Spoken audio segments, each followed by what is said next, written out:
Di tengah kekejaman dan kehancuran Perang Dunia II ada satu nama yang tidak hanya ditakuti, tetapi juga dihormati oleh musuhnya sendiri. Erwin Rommel, sang rubah gurun. Julukan ikonik ini bukan datang dari kawan, melainkan dari tentara Inggris yang melawannya. Ini bukan ejekan, melainkan sebuah pengakuan tulus atas kecerdikan dan keahliannya di medan Perang Afrika Utara. Hari ini, kita akan menyelami kisah jenderal legendaris Jerman ini dan mencari tahu mengapa ia masih dikenang sebagai seorang musuh yang hebat. Apa yang membuat Rommel begitu spesial?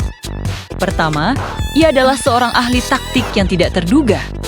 Ia bukan tipe jenderal yang duduk manis di markas yang aman, jauh dari bahaya.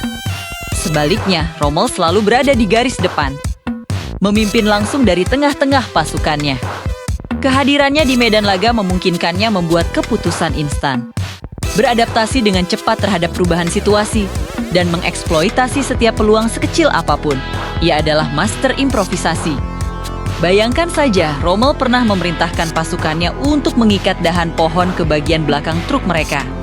Saat truk-truk itu melaju, mereka menciptakan awan debu raksasa yang dari kejauhan terlihat seperti konvoi tank besar-besaran. Taktik tipuan sederhana namun jenius ini berhasil menakut-nakuti dan membingungkan musuh, memberikan pasukannya keuntungan strategis yang sangat krusial. Kisah heroiknya di Afrika dimulai ketika ia dikirim untuk menyelamatkan sekutu Jerman, yaitu Italia, yang saat itu hampir luluh lantak oleh gempuran pasukan Inggris. Dengan jumlah pasukan yang lebih sedikit dan pasokan yang serba terbatas, Rommel dihadapkan pada situasi yang tampaknya mustahil. Namun, ia melakukan hal yang di luar dugaan. Ia tidak hanya berhasil membalikkan keadaan, tetapi juga memukul mundur pasukan Inggris hingga ratusan kilometer ke perbatasan Mesir, pasukannya, yang kemudian dikenal sebagai Afrika Korps. Dengan cepat menjadi momok yang paling menakutkan di hamparan padang gurun yang luas. Salah satu inovasi paling mematikan dari Rommel adalah penggunaan meriam 88 mm awalnya.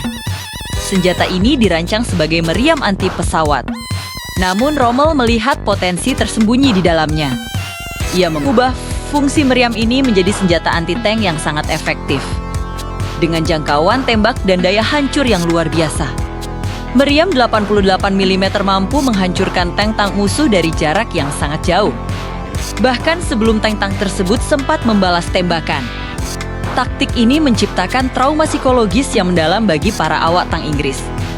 Mereka menjadi sangat waspada dan takut setiap kali mendengar suara khas tembakan meriam 88 mm. Namun, kehebatan Rommel tidak hanya terbatas pada kejeniusan taktik perangnya. Ia juga dikenal sebagai seorang satria sejati di medan perang yang selalu menjunjung tinggi kode etik militer. Meskipun ia bertempur untuk rezim Nazi yang terkenal kejam, Rommel dengan tegas menolak perintah langsung dari Hitler untuk mengeksekusi tawanan perang atau pasukan komando musuh. Ia memastikan bahwa para tawanan perang yang ditangkapnya mendapatkan perawatan medis dan pasokan air yang sama dengan pasukannya sendiri. Sikapnya yang mulia ini begitu dihormati sehingga bahkan Perdana Menteri Inggris saat itu, Winston Churchill, pernah secara terbuka memujinya di depan parlemen Inggris sebagai seorang musuh yang hebat. Sebuah pengakuan yang luar biasa dari seorang lawan.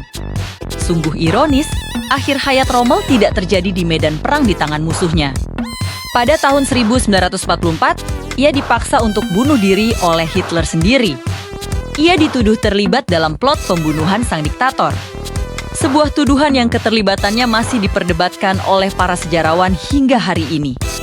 Kematian tragis ini mengakhiri karir militer salah satu jenderal paling brilian dalam sejarah modern. Di medan gurun yang luas dan tanpa ampun, Erwin Rommel membuktikan bahwa kecerdikan, keberanian, dan kepemimpinan yang inspiratif jauh lebih menentukan daripada sekadar jumlah pasukan atau persenjataan.